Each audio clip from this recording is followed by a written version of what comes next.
So, eto, na-open na natin. Ito ang laman ng box. So, I think buong empanada to. Ito yung wing. Sa span pa lang niya. Then, the other wing, I think, also. Tapos, ito yung mga labi na mga namatay. So, from what I look, dun sa paa pa lang niya, is, ito si Venom. Ito si Nal. Tapos, parang may umaalog-alog pa kanina. Ayun. Wala na.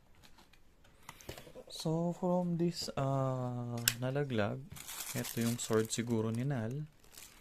Tapos, ito yung as usual na alam nyo na yung mga aning-aning na kung ano-ano mga nakasulat sa sa mga box, diba?